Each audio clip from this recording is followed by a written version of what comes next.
Assalamualaikum warahmatullahi wabarakatuh.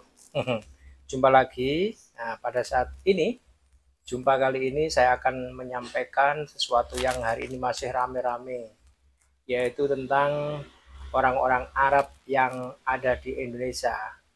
Wabil umum adalah orang Arab secara umum dan wabil khusus adalah orang-orang Arab dari klan Ba'alawi. Sebenarnya bagaimana duduk perkaranya? Apakah urusan Ba'alawi itu hanya muncul pada saat ini atau tahun-tahun sebelumnya sudah pernah muncul atau mungkin sebelum kemerdekaan sudah pernah muncul? Nyatanya iya, bahwa Ba'alawi di Jamiatul Khair itu dulu pernah bermasalah dengan Ahmad Surkati yang didatangkan dari Sudan untuk memberikan pengajaran modern di Indonesia, di Hindia Belanda saat itu.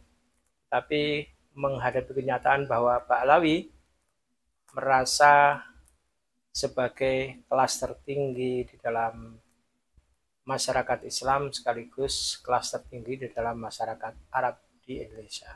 Kalau begitu kita urut dari awal saja bahwa kapan sih Ba'alawi itu muncul di Indonesia atau kapan Ba'alawi muncul di Nusantara? Apakah memang dibawa oleh Belanda atau mereka datang inisiatif sendiri ke Nusantara? Bahwa banyak buku sejarah menyebutkan, termasuk Sidogiri pun menyebutkan bahwa Sidogiri itu didirikan oleh Sayyid Sulaiman Basaiban pada 1742. 1742, di mana Belanda masih belum menancapkan benar-benar kekuasaannya di pedalaman-pedalaman atau di seluruh wilayah Jawa.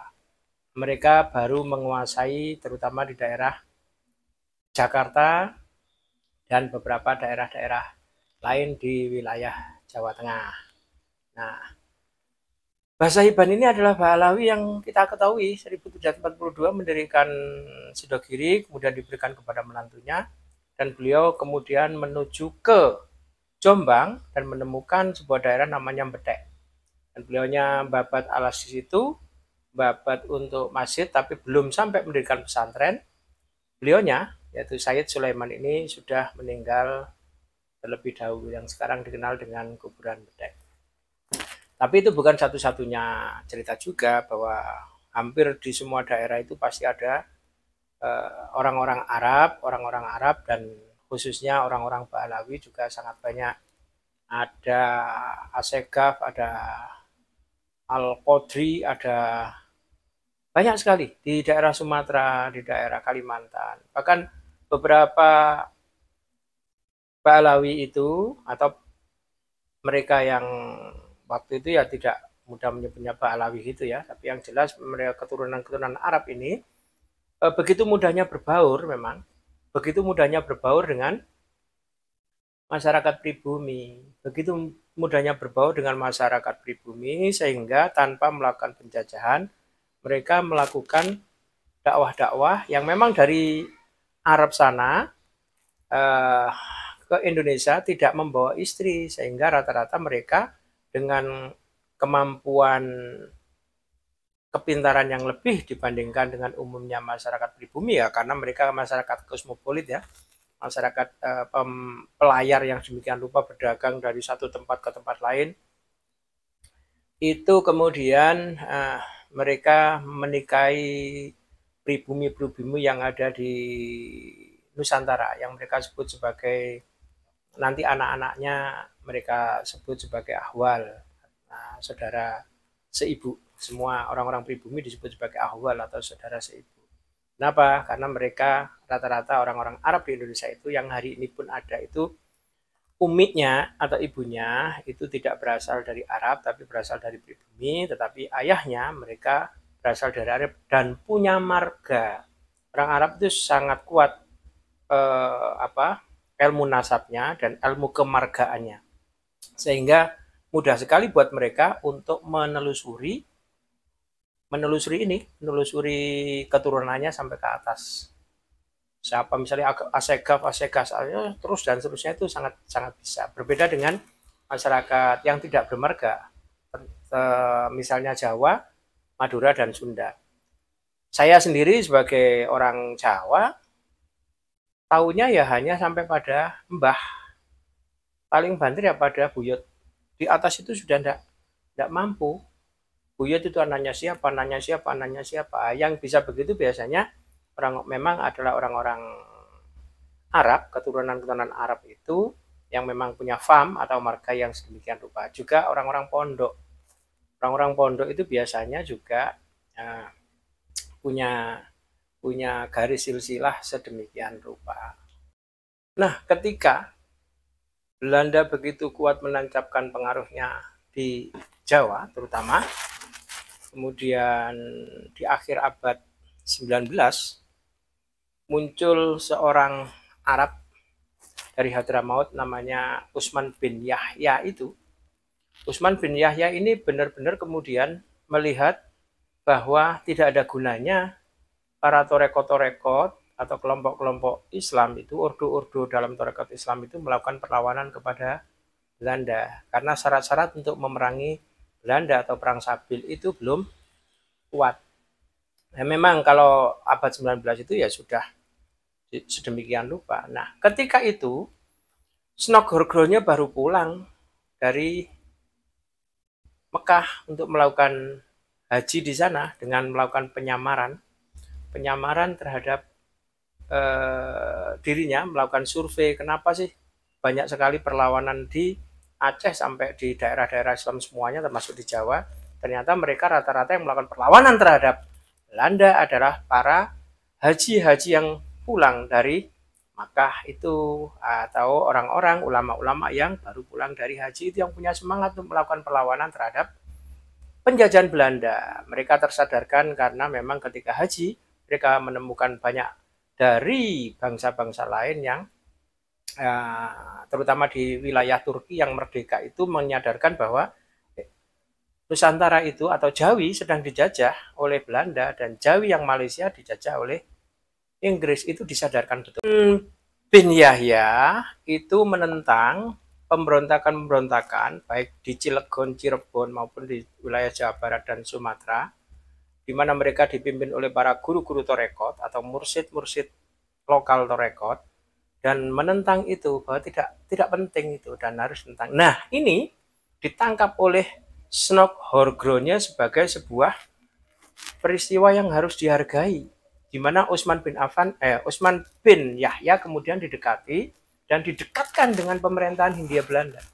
Didekatkan dengan pemerintahan Hindia Belanda supaya mendapatkan penghargaan.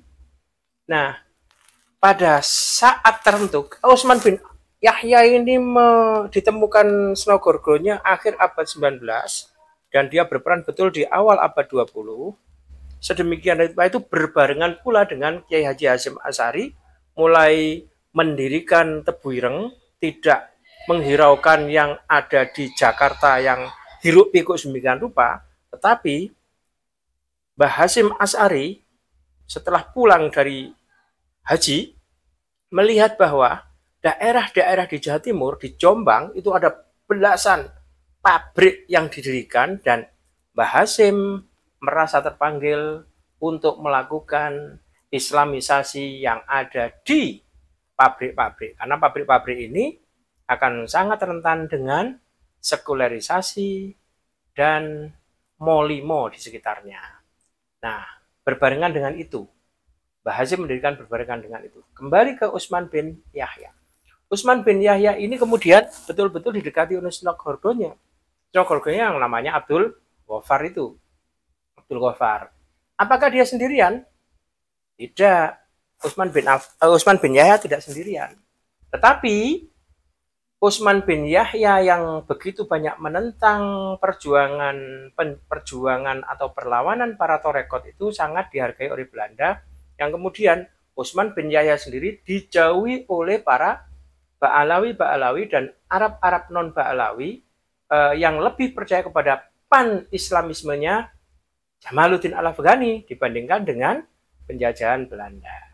Nah, Utsman bin Yahya tidak sendirian. Dia untuk mendampingi Snogorgro-nya, selain Utsman bin Yahya juga ada Abu Bakar sama Haji Mustafa. Hanya bedanya Utsman bin Yahya tidak dijelaskan apakah Utsman bin Yahya itu percaya Snogorgonya itu muslim atau tidak. Kalau Abu Bakar, Sayyid Abu Bakar sama Haji Mustafa itu sangat percaya kepada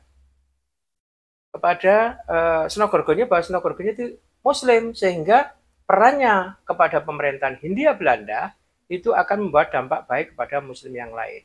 Bagaimana dia tidak percaya? Lawong kepala penghulu Bandung yang namanya Khalifah Apo saja menikahkan anaknya, yaitu Siti Sa'diyah, itu kepada Snogorgonya sampai punya anak. Dan anak sama anaknya Snogorgonya pun percaya bahwa ayahnya Snogorgonya adalah seorang muslim. Akan tetapi dijelaskan oleh von Koningswald bahwa Snogorgonya itu pernah dipertanyakan oleh gurunya yang ada di Jerman, dan dia kemudian menyurati bahwa dia idharul Islam, hanya menampakkan pura-pura Islam, tetapi sungguhnya dia tidak Islam. Itu Snogorgonya. Dan mungkin sekali Utsman bin Yahya juga terjebak di wilayah itu, tetapi tidak dijelaskan di situ. Tapi mungkin. Dan apakah Utsman bin Yahya aman-aman saja? Tidak. Utsman bin Yahya sangat-sangat dimungsuhi oleh Arab-Arab yang lain ketika dia mendapatkan medali singa salib dari pemerintahan Hindia Belanda itu. Langsung dari sana, dari Belanda. Karena ketika 1800 itu kita sudah crown kolonialisme, yaitu langsung di bawah pemerintahan mahkota sana. Nah, saya lanjutkan bahwa apa kemudian yang menjadikan Alawi menjadi bermasalah? Ya sebenarnya satu itu yang bermasalah untuk urusan kepemerintahan. Tetapi untuk urusan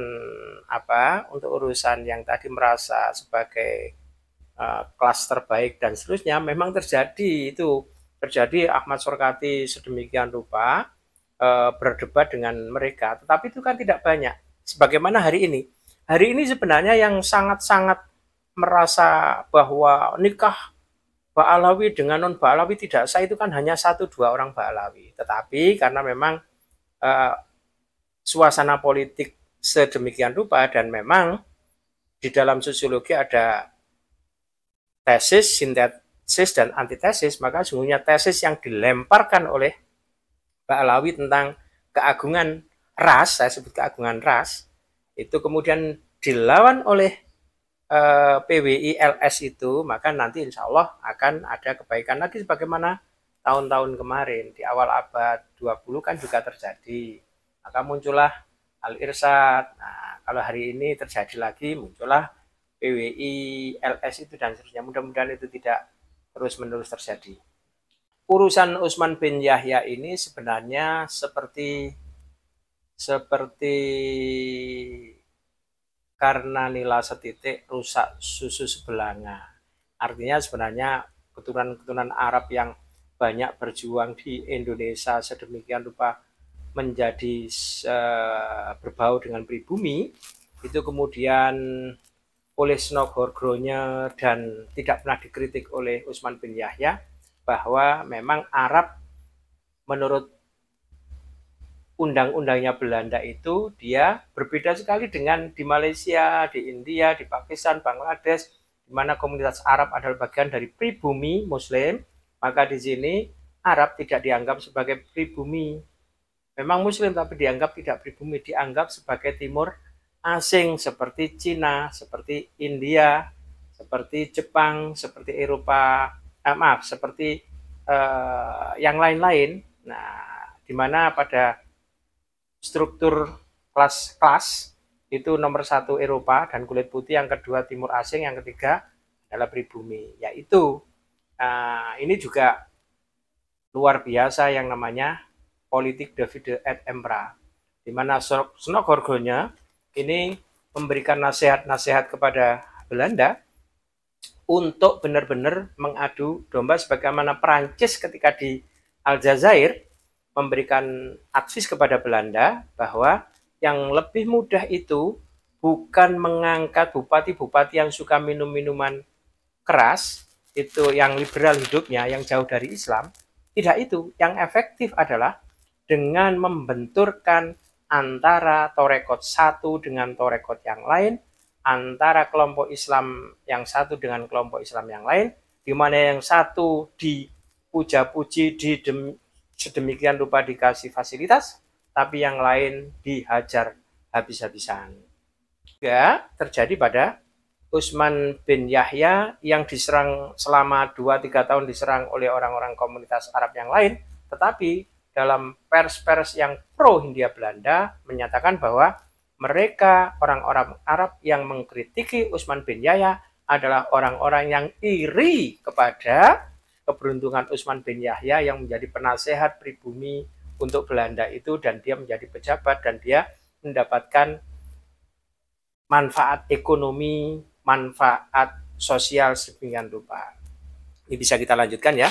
Nah, ini adalah inti dari buku Politik Belanda Terhadap Islam dan Keturunan Arab oleh Mr. Hamid Al-Ghadri. Assalamualaikum warahmatullahi wabarakatuh.